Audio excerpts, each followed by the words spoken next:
on Sunday the 12th of April 1987, and just 17 days after his release from prison, Anthony Entwistle would drive to this location where we're headed towards now, and he would commit the most evil of acts that one could ever imagine. He would go on to murder a 16-year-old girl, known locally as Little Miss Perfect.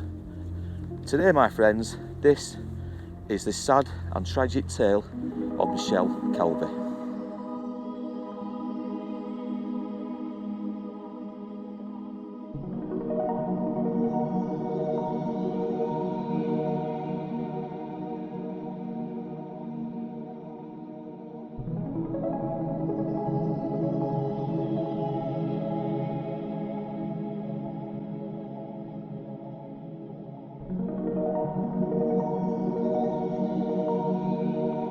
Now, where we're headed to is a place known as Slippy Law, and it's within the Roddlesworth Woods, just inside of Tlakaelel. And Tlakaelel, as many people will know now, is just borderline Blackburn and Darwin.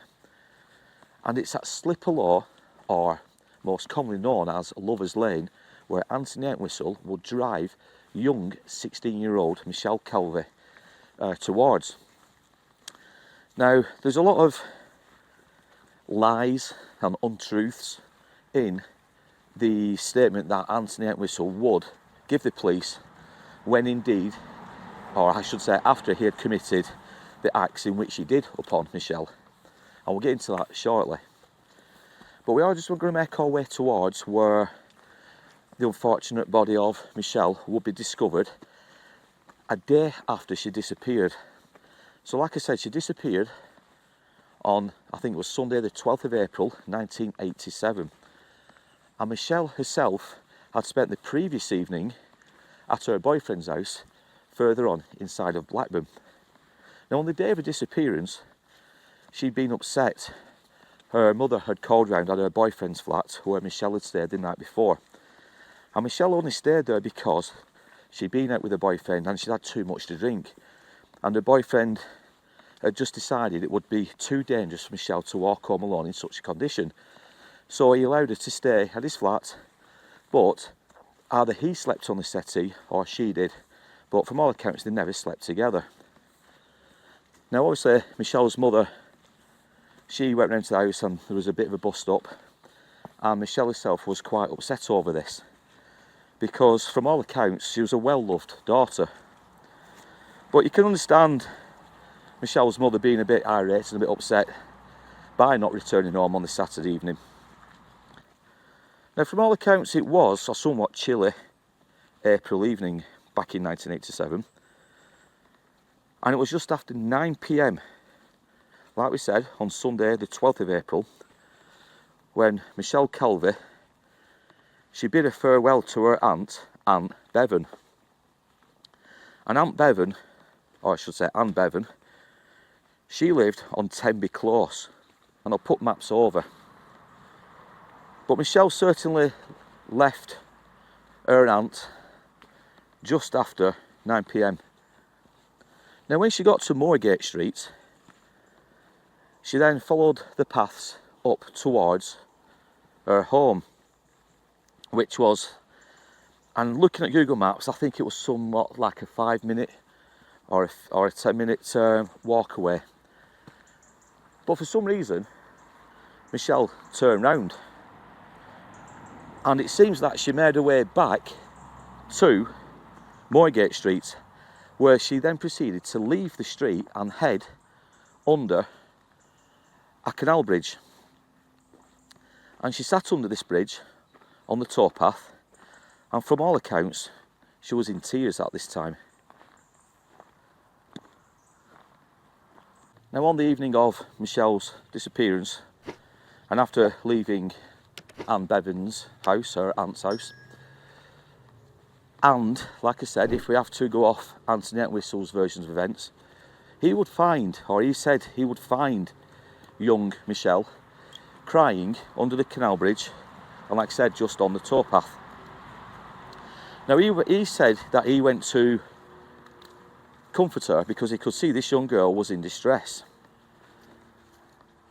And he would tell police that he would try to convince her to go with him and he would take her home where she could be safe. But she told him to go away and leave her alone.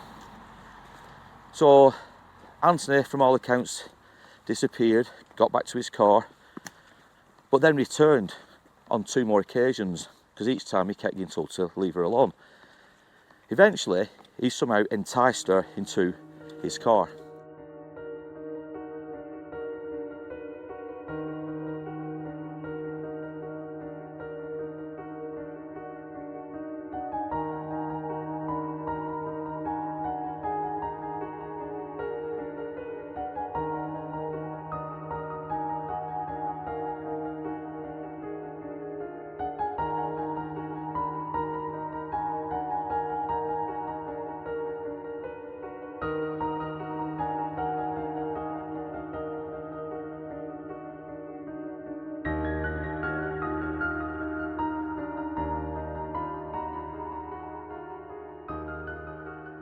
A police constable who was doing his rounds here in Tlakaelel, he went to Slippy Law Car Park just off Mill Lane and where we're headed towards now.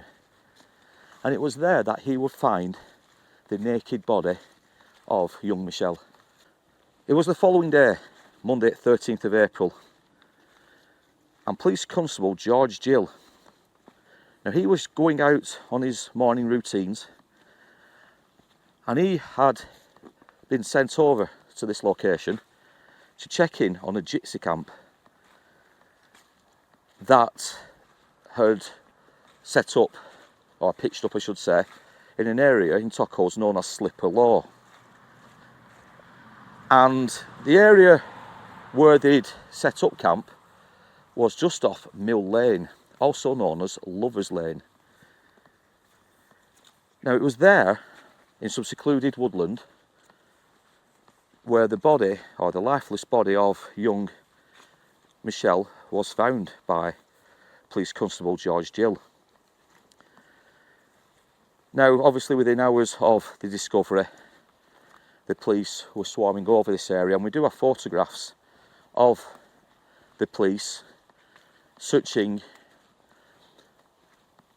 some land, and I think I've got an idea where that land is, but most certainly they were searching an area of woodland, obviously for more clues as to Michelle's discovery, as in perhaps who may have caused it or who took the life of Michelle. But they were quick to investigate, and it was pretty much apparent that within a couple of days of finding Michelle's body, their inquiries would soon lead them to Anthony Entwistle. I think it was something like 4 days after the discovery of Michelle's body, but they were soon on to Anthony Entwistle's name. Now Entwistle himself lived on Thwaites Road in Oswald, and he had come from all accounts from a middle class family, and he was also the son of a former East Lancs fire chief.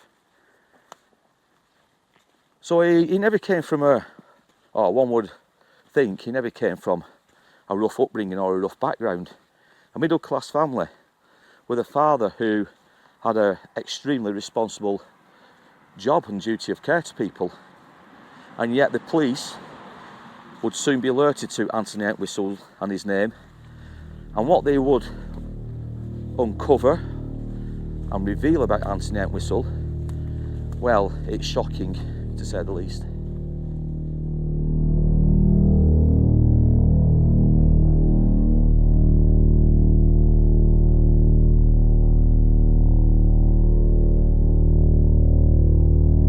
So this is Tlakaelel Road, and it's along here that Anthony Entwistle most certainly would have driven along with Michelle that evening when she went missing.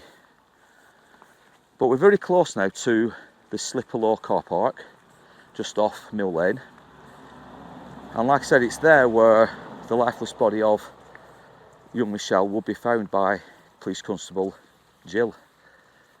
I mean, we can only imagine what what the police constable himself came across, but we do know that she was lifeless, and we do know that she was naked, and it's the naked bit which kind of sends shudders down your spine, and you'll understand why I say that shortly when we get into the actual details of Anthony Entwistle and the type of character he was, and most likely still is.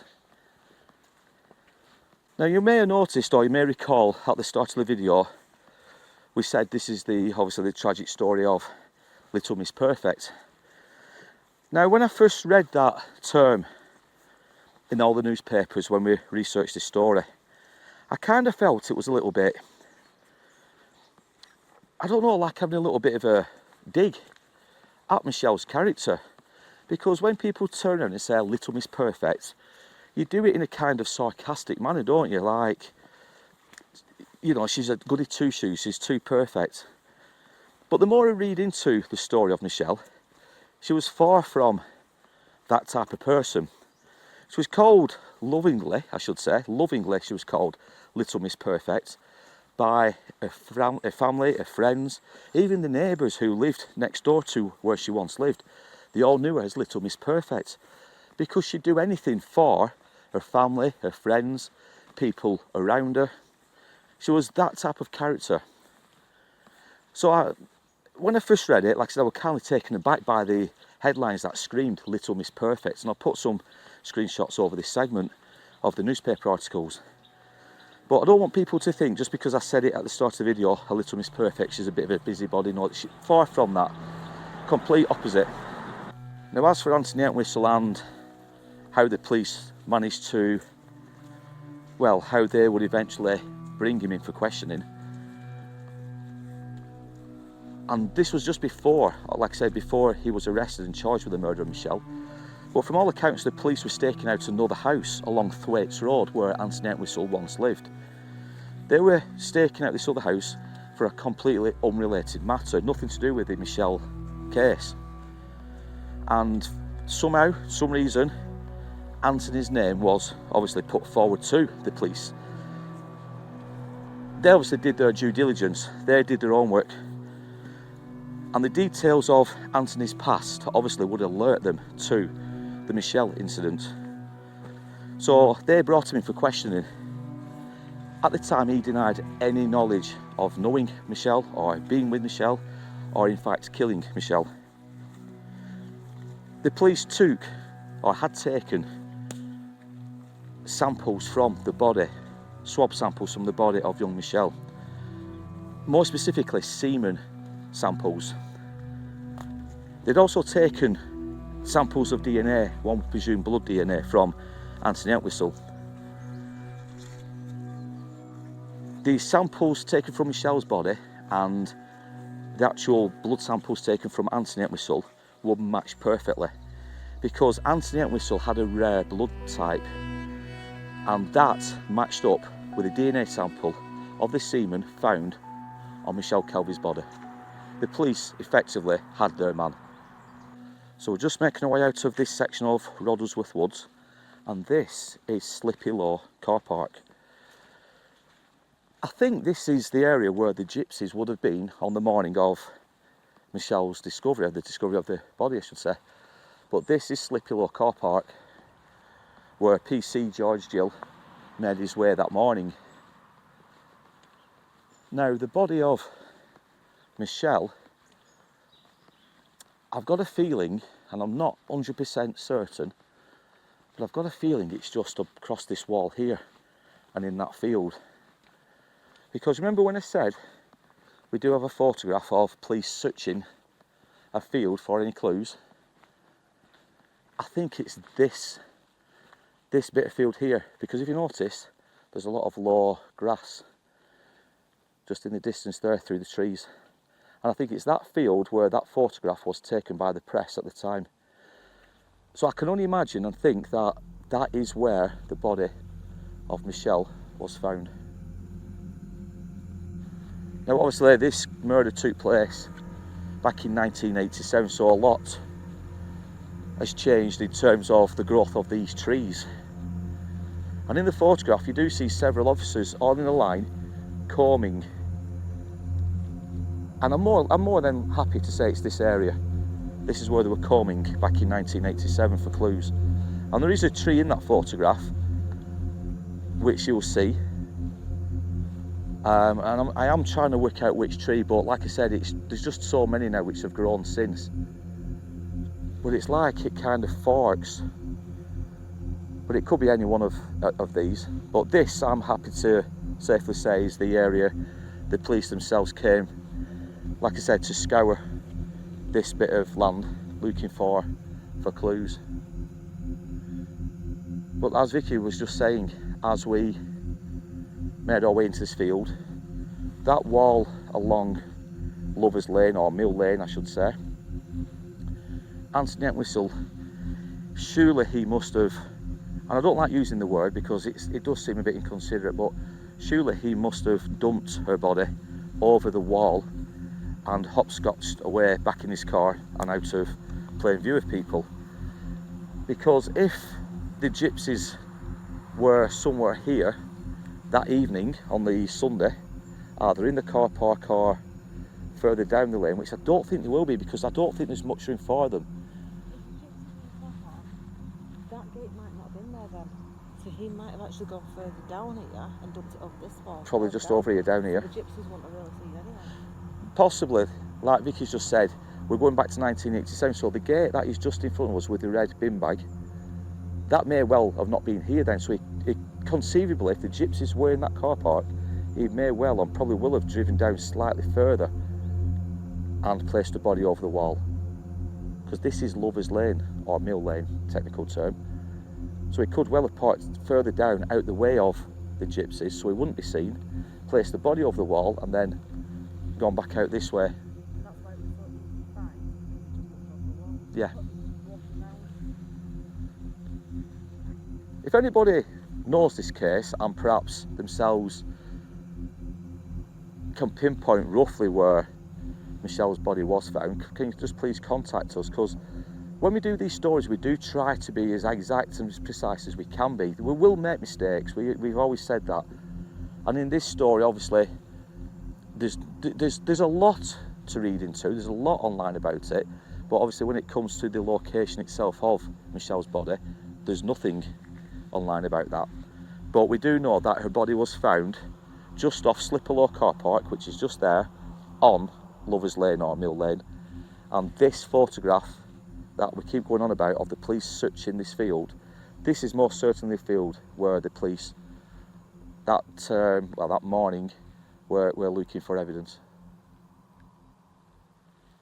Now obviously when Anthony Entwistle was arrested and charged with the murder of young Michelle, he denied all knowledge of it. Like I said, he said he didn't know her, he doesn't know anything about the case, nothing to do with it. But obviously when the DNA sample proved otherwise, he broke down in tears and he confessed to the police that he had done it, but it was all accidental.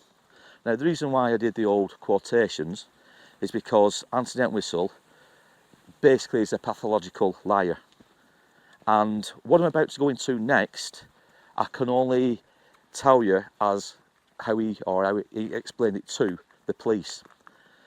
But take it with a pinch of salt, because there's some things in it which kind of don't make sense.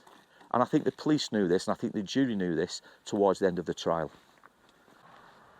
So like Vicky was just saying, back in 1987, there's a good chance that this gate, with the red bag over, may not well have been here. So could Anthony himself have driven past, if the gypsies were in here, could he have driven further down, out of view, before disposing of Michelle's body, more than likely over this wall? Because like I said, if he'd have placed it further inside the field, chances are PC Georgia would never have seen her that morning. So I'm thinking PC George Deal himself has probably seen the body just over the wall, maybe further down, or indeed maybe here. It's hard to know for sure.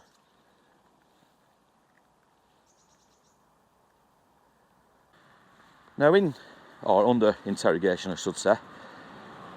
Anthony Entwistle originally denied all knowledge of having anything to do with Michelle Calvy's sexual assault and murder. But when he was shown the DNA evidence, the semen matching up with his rare blood type, he broke down in tears, and then he would openly admit to killing Michelle. Now his version of events are quite hard to know if it's fact or fiction. So what I'm going to do, I'm going to talk about what he told the police, and it's up to the viewer's mind to decide if what he told them was true or was it just made up to try to save his own skin. Now he would tell the police that he had found Michelle sobbing away under the canal bridge. It was quite dark in the evening, she was in tears, she was alone on the canal towpath but under the bridge. He would tell police that he tried to comfort her, but she shooed him away on 3 occasions. Now on the 3rd occasion, or 4th occasion, he came back to her and he managed to entice her into his car. Now Moorgate Road, there is a little pathway from the canal bridge itself down to and from the actual canal to the road. So it would literally have been a matter of minutes walk, 2-3 minutes at most, from the canal to his car.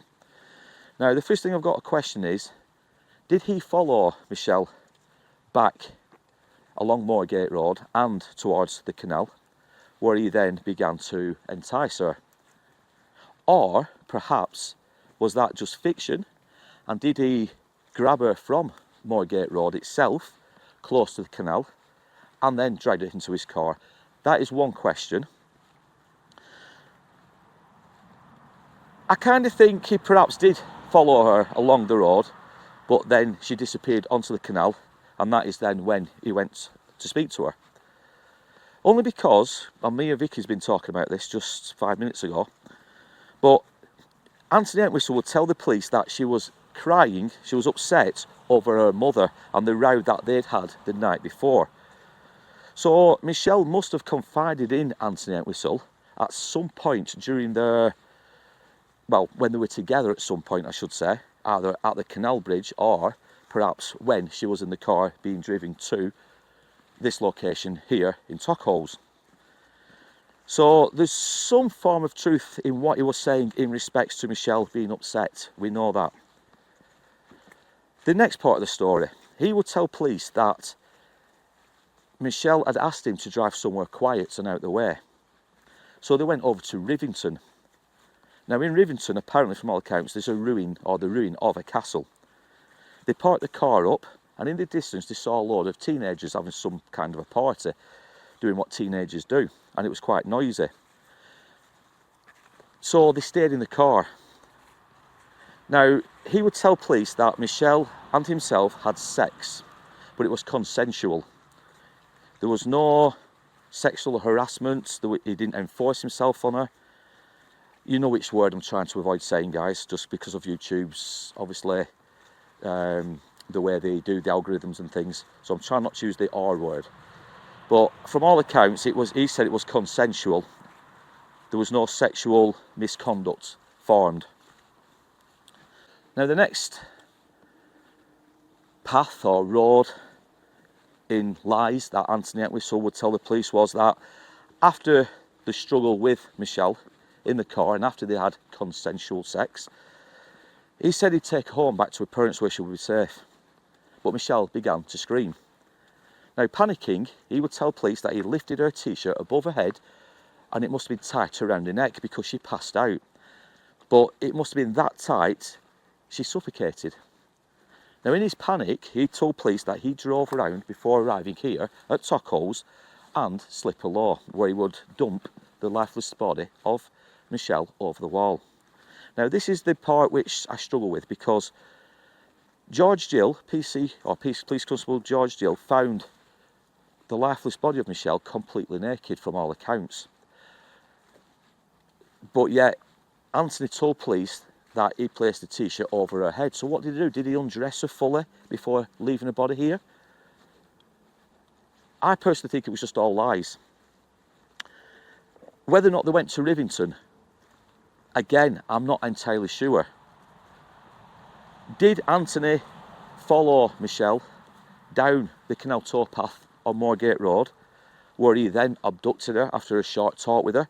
She may well have told him there and then that she was upset because of her mother the night before, and this is how he knew what had gone on with the mother. He then, after a short while, could he have done what he did to Michelle under the canal towpath, carried a lifeless body back to his car before driving it here along Tlakaelel Road and to Slippy Law? That seems a more conceivable version of events. As for the Rivington side of the story, I'm not entirely sure. It could well be true, guys, it could well be true. But we have to remember that Anthony Entwistle is a pathological liar. And we're going to get into his backstory next, which is quite disturbing. I think it will shock a lot of viewers who are watching this video. Now, months later, and during his court appearance, the fabricated narrative that Anthony Entwistle had given the police over Michelle Calvy's sexual assault and murder will quickly crumble, and his disturbing criminal history would be brought to light. In 1973, he had attacked a woman on a canal towpath, assaulting her while tightening a stocking around her neck. 2 months later, he had assaulted a 15-year-old girl, choking her with a tie. Now, although he was sentenced to 10 years in prison, he resumed his reign of terror shortly after his release in March 1980. He dragged another woman from the street and subjected her to another indecent assault while tightening a rope around her neck. In May that same year, he ambushed a girl from behind, once again tying a rope around her neck. Now, fortunately for her, she screamed out and her cries attracted the attention of a passerby, which obviously saved her from a grim fate. 9 days later, a taxi driver interrupted Anthony Entwistle as he was stood over another girl and with his trousers around his ankles. Again, he had used a rope to succumb the girl to his needs. Now, he managed to escape before he was captured, but 2 more women would fall victim to his attacks, but also saved by passers-by. Over time, Entwistle drew his attention closer to home, and he assaulted his children's babysitter while his kids had been sleeping in an adjoining room. Now, having heard all of these heinous crimes, the jury themselves wasted no time in delivering a guilty verdict.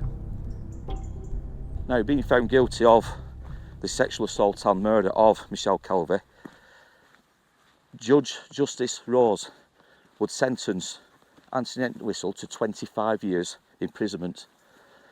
But the then Home Secretary would also come out in the days after the court case and the guilty verdict, stating that Anthony Entwistle posed such a threat to women and young girls that he would serve the rest of his life in prison.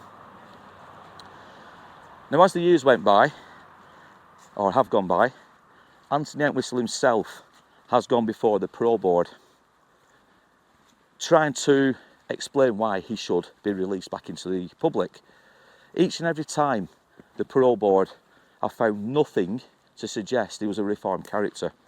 So his bid for freedom has failed. 2 years ago was his last attempt at freedom. Again, the parole board themselves, they turned down his appeals. Now, unfortunately for the family of the Calvys, of Michelle Calvy, he was up for parole again this year in 2023. I'm not sure if it's already been heard, but it hasn't been written about, or it's still to be heard.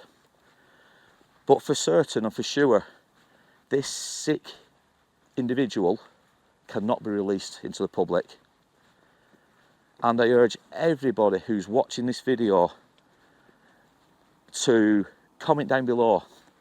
And I'll also put links to, and I think it's a Facebook page, or I came across something just the other day, an appeal which the families and the friends of Michelle Calvy have started to keep her memory alive, and by filling in and signing this appeal to keep Entwistle behind bars until his dying days. So I urge everybody to visit that link, and if it's still active and it's still live, the appeal, please sign it. Because like you said, we cannot have this individual roaming the streets ever again. At the time of Michelle's murder and sexual assault, I think Entwistle was around 36 or 37 years old. He is now around 73 or 75 years old, so he is an old man. But age doesn't matter in a case such as this. This sick person who has attacked so many young girls and women, he needs locking up for life. He needs to die and rot behind prison. So please, I urge everybody who's watching this video to comment down below, but more importantly, follow the link in the description. Now, Vicky's just asked a very important question just off camera, and how many other women could he have attacked before he was finally sentenced to life in prison? Now, there is an interesting newspaper article in the Lancashire Telegraph from the former detective who brought him to justice, and he used to go to prison to speak to Anthony Entwistle over his crimes. And from all accounts, Entwistle admitted to this detective that he had attacked women all over the northwest. I think there was Burnley, Wigan, Bolton. These attacks, even though he was charged with at least 5 of them, from all accounts, Entwistle had been doing it everywhere. Now, there may well be people out there who know somebody or who was a victim themselves of Anthony Entwistle, but who never came forward. Perhaps they don't want to come forward now because it's been so long.